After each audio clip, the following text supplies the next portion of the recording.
Hey Gus, obviously huge game for Kenny on Sunday, historic game. And just thinking for you, thinking back to this spring, I know you guys had some long conversations with him about coming back this season in the role. How do you feel like it's built from then to now to where he's not only making some plays, but he's kind of having a historic year?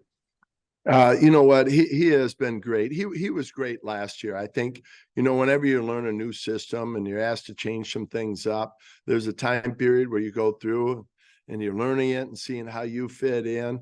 But he really has been great. Yeah, there were some discussions, during the season last year and after the season, but it was always in a good place. It was just open communication. So, but you do see him feeling more and more comfortable in the scheme and allows him to make some plays. So he's been great. He's been a great teammate, great with that young DB group.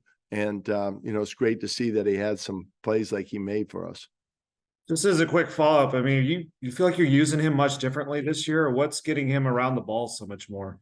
I think that his comfort level, what we're asking him, he's a very, very instinctive player. And I think that, in the scheme of things, boy, everybody's got to do their job and they've got to be on it. And once they understand what their responsibility is, they have some freedom within that, as long as it's within the scheme. And I think that's where he's at a place now, where he knows, how to play some things. He's a guy that we trust, and, he's using his instincts. Steven? Hey Gus, Shaq is a very emotional player, right? You know that, and he expressed some things to us that I think he's probably already talked to you about, and the other coaches. He wants to be out there every play. Of course, he's playing a different role right now. What can you, as we try to kind of explain this to readers, what is kind of the layman's explanation for why you're using him the way you are, and why that works best, particularly like taking him out on third down. There's a rhyme or reason for everything you do. Sure. Yeah, I think it's a great question and very warranted. Okay, first of all, I think last week, Shaq is frustrated with wanting to be on the field more. I get it, and we want him to be out there as much as possible too. So I understand that part of it. I think what was good, if you look deep into his conversation, the part where I think he said, well, they feel like I'm not making enough splash plays. Well, we're asking everybody to do that. But there's the accountability part, right? That was there, that, hey, this is what's going on. This is what we need from you. And, he may or may not like it, but it was there. And the other part of it is, I think there was great communication. Really in there, he said, yes, the coaches are talking to me. There's accountability. I'm frustrated with it, but I understand the role and I understand what it's asked of me, and it's on. And I think that's pretty much life with anybody in a job, right? There might be some things in your job you might not like to hear, but sometimes if it's open and there's communication, at least you have that, and you got to go on from there. So he was really good last week. And I'll tell you where he really stood out is when there's a chance. We didn't really know. We thought there was a good chance we could still have Z, but at the end of the week, it kind of turned a little bit.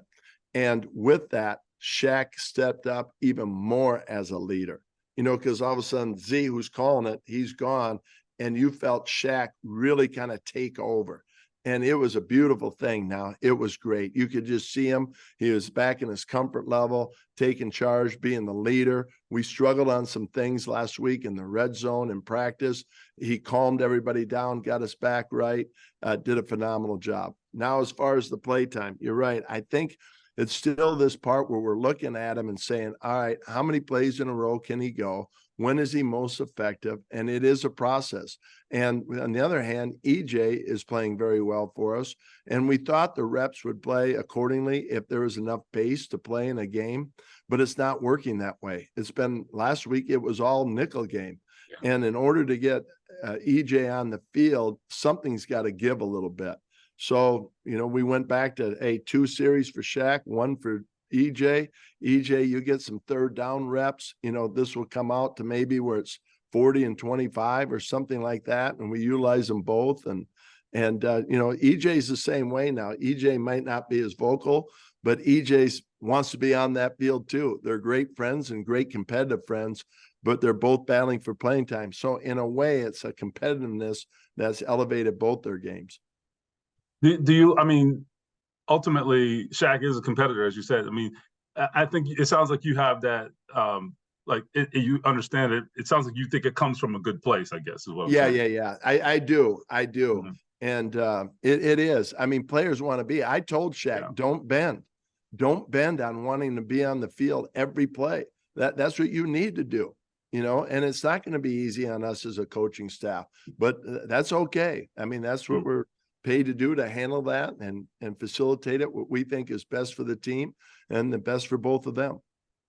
Thanks. Joel? Hey Gus, with Suave Lobi, the way he's developed this season, did you see him developing into somebody who could play 100% of the snaps as a mic for you guys? We thought that we felt really good about him being a backup to Z. And then all of a sudden now it was like, well, we felt like, hey, here's an opportunity for him. He did a good job. We changed some things with him in there, maybe that we game planned on Tuesday. But he handled it really well. For his first game to go out there and manage the defense and get us in and out of calls and make the checks. And, there's never a perfect game, but we felt like he did a really good job for his first opportunity. James? Gus, what went into the decision to go back to Daryl Baker Jr., obviously, to have more reps this week against the Panthers? And do you expect to, I guess, trust him as that third corner for however long you need to, with Juju still out right now? Well, I think this, and we had this conversation as a staff. I think when you look at it, not to go too deep in it, but I guess the word is like the words are mental capacity, to play from play 1 to play 76, where you're wired in and you're ready to go every snap, like you feel like you're being attacked. And we have guys that are like that: Zaire, Shaq, Buck, Kenny Moore. Now, what we need to do is get these younger players to have that same mental capacity to play the whole game with that type of intensity. And we have a number of our guys that do, and there are some that don't. And that's our job, to develop those younger players to have that.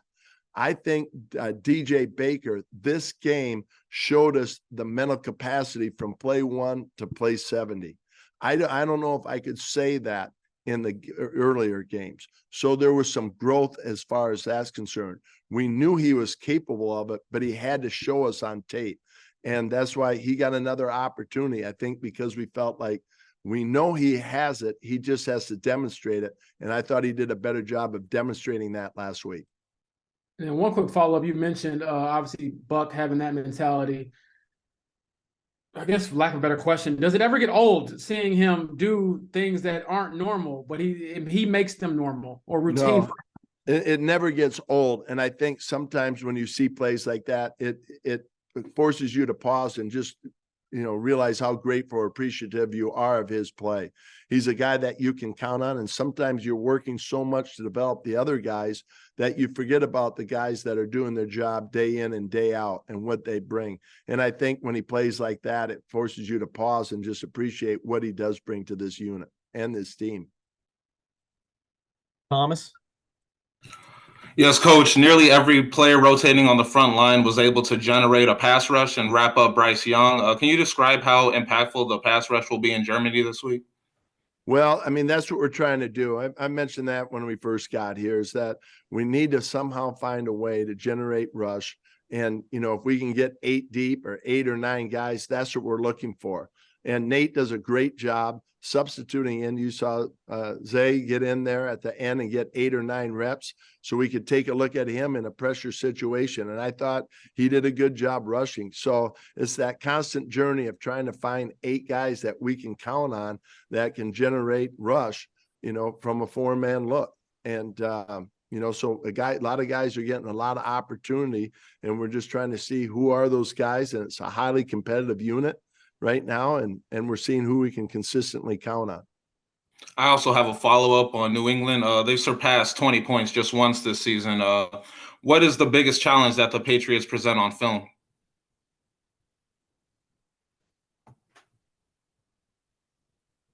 Is that it? Were you able to hear me? Hello? Coach? Hey, Okay, I think we're back now, aren't we? go again, Thomas. Okay, thank you. So I had a follow-up on New England. They've surpassed 20 points just once this season. Okay, what is the biggest challenge that the Patriots present on film? Well, I think that, we saw them. I mean, every team now in this league can score a lot of points. They have the opportunity. I mean, we got a lot of respect for what Buffalo does, and New England scored 20, I think it was 27 or something against Buffalo and won the game. So, we just got to do a good job. I think last week we went back and said, hey, let's get back to being fundamentally who we are and get back to, doing the things that we do. Shane's big word was execution, communication, being on the details. And I think that we went back more to that. So really, this opportunity, New England does a good job. We've got a lot of respect for them, but we just got to continue to get better in some areas. I don't think we tackled as well as we needed to at times last week. There's a couple of areas that we need to really focus our attention on to make another big step. So, now it's against New England. We have that opportunity against them, a team that we highly respect. We have time for two more. Chat. Gus obviously has not been ideal at cornerback this year, but you guys, you sort of threw Jaylen Jones out there in the deep end. How has he responded? How have you seen him grow over this time? He's been a really, I think what stands out, the first thing is he's highly competitive, and he does a great job in competitive situations. And, those mental breakdowns, or not mental breakdowns, but those ones where you're scratching your head and you're going, oh, we have some growing pains here, are becoming less and less. And I think that you're seeing him play more aggressively because of his, getting more and more experience with each game. So we like where he's at. We have put a lot on his plate. At times we travel him with a player, or we'll travel him to certain areas of the field. So it's almost at times he has the responsibility of an 8-year veteran, or like what we did with Gilly last year, and here he is a rookie. So we put a lot on his plate, and but I think some of those growing pains that we have seen are becoming less, and we're challenging him to give us more. Last one, Raven.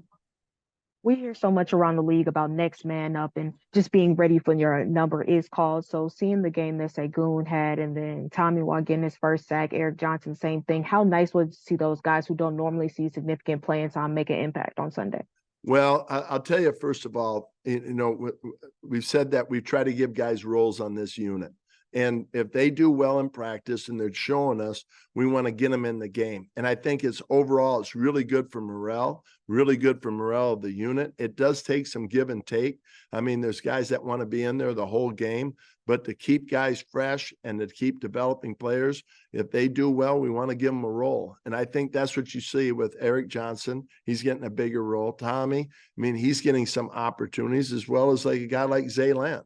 So, if they continue to show it, there's that nugget out there that if you do well in practice, we're going to find a way to get you on the field and see what you can bring. And that's the biggest message, I think, of all. And as well as that, I think guys are playing and pulling for each other because of it.